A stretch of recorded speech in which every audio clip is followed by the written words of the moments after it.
지금 사실은 탈모 때문에 오시는 분들 중에 물론 이제 진행이 많이 되셔서 반드시 이제 수술을 이제 해야 되는 경우가 있고, 또 위치도 이제 앞에 전두부 쪽에 M자로 이제 깊게 파여서 거기를 치료를 목적으로 오신 분들은 모발 이식이 반드시 필요합니다.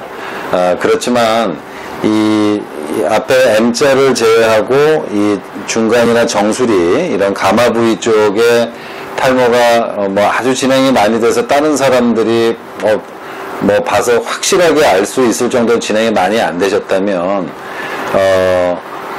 탈모 자체를 꼭 정수리나 이런 데는 수술로 반드시 해야 되는 부위는 아니죠. 그래서 그런 경우에는 약물적인 치료를 통해서도 어느 정도 호전을 시킬 수가 있어요.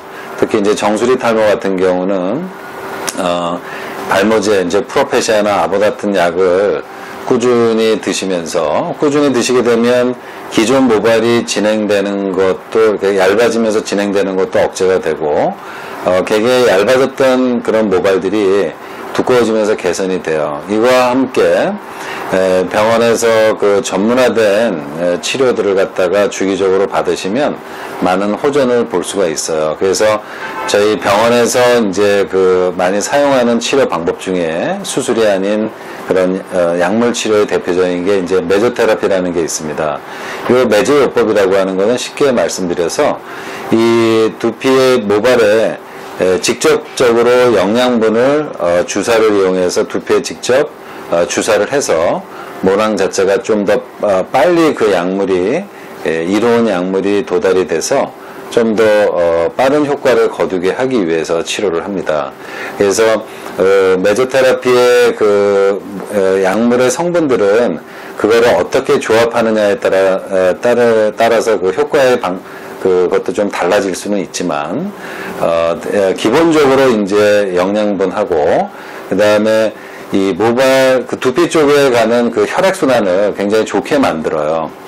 왜냐면 혈액순환 자체가 안 좋게 되면 두피 쪽으로 가는 혈액량 자체도 줄어들면서 영양 공급 자체가 많이 줄게 되니까 모발 자체의 성장 자체가 억제가 되는 거죠.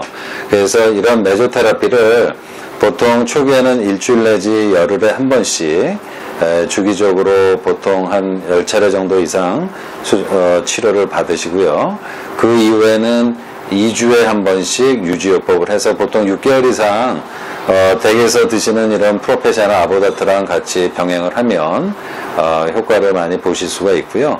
또 이런 메조테라피하고 동반해서 치료 많이 하는 게 이제 헤어셀이라는 게 있어요. 이 헤어셀이라고 하는 거는 자기장 치료인데 치료의 원리는 이 모발이라는 게 자꾸만 진행이 되면 다 아시겠지만 모발이 굉장히 얇아지지 않습니까? 그러면 그 더 이상 성장을 하지 않고 쉽게 얘기해서 모발이 뭐 세포 변화도 안 하고 그냥 잠들어 있어요. 그래서 이런 그 헤어셀이라는 그런 치료는 이 아주 이렇게 아주 기력이 약한 아주 그 성장 자체에 힘도 없는 그런 모발에 저희가 약간 자기장을 가하게 되면 모발 자체가 조금씩 깨어납니다.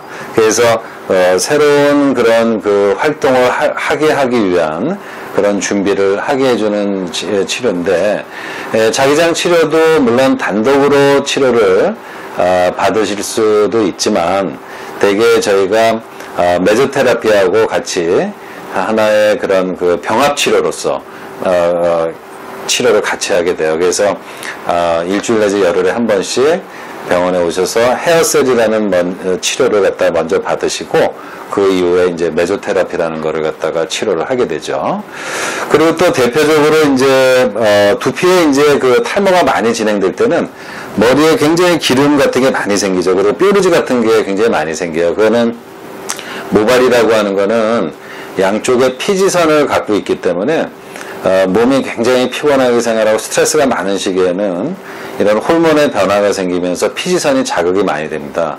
그래서 힘든 시기에 보면 얼굴에 이렇게 산발적으로 여드름이 생기듯이 두피 속안에 뾰루지 같은 게 자주 생겨요. 특히 뾰루지가 자주 생기는 부위에는 모발 자체가 얇아질 가능성이 많죠. 그러면서 머리가 어때요? 각질 같은 것도 생기니까 머리가 때때로 가렵기도 하고 두피가 붉어진단 말이죠.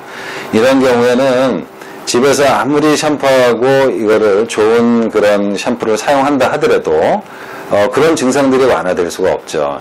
이런 경우에는 저희가 거기에 맞는 적절한 그 지루성 피부염이나 모낭염에 대한 약도 처방을 받으시고, 또 병원에서는 그 두피 스케일링이라고 해서 그 두피의 이런 각질이나 염증을 완화시키는 그런 약물을 두피에 직접 관리를 해서 그 두피에 두껍게 묻어있는 각질과 피지를 정리를 해주게 되면 염증이나 이런 것들이 조기에 가라앉으면서 모발 자체가 자꾸만 손상받는 거가 억제가 되니까 모발이 다시 얇아지지 않고 다시 성장하게 되는 그런 역할을 갖다가 이런 그 두피 스케일링을 통해서 치료를 하게 되는 거죠.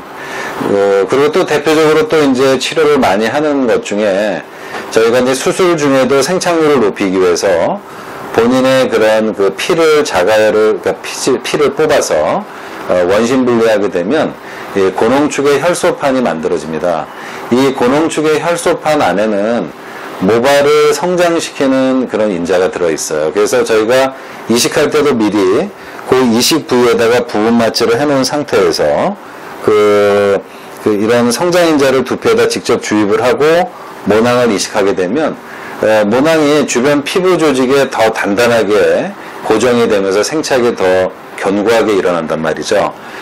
이와 마찬가지로 저희가 일반적인 탈모로 오셔서 이런 그 모발 성장인자를 자기 피에서 뽑아서 저희가 원심 분리해갖고 직접 두피에 주사를 놓는 이런 PRP 주사요법을 보통 2주에 한 번씩 주기적으로 받으신다면요, 이거는 자기의 안에 있는 모발 성장인자를 직접 두피에다가 채취해서 집어넣는 거기 때문에 굉장히 효과가 좋은 걸로 돼 있어요. 그래서 보통 한 2주에 한 번 정도, 보통 한 5번 정도 일단 하시고 경과를 보면서 그 이후에 이제 유지요법으로는 저희가 메조테라피나 또 헤어셀 같은 치료를 같이 이렇게 병행해서 치료한다면 좋은 결과를 얻을 수가 있어요.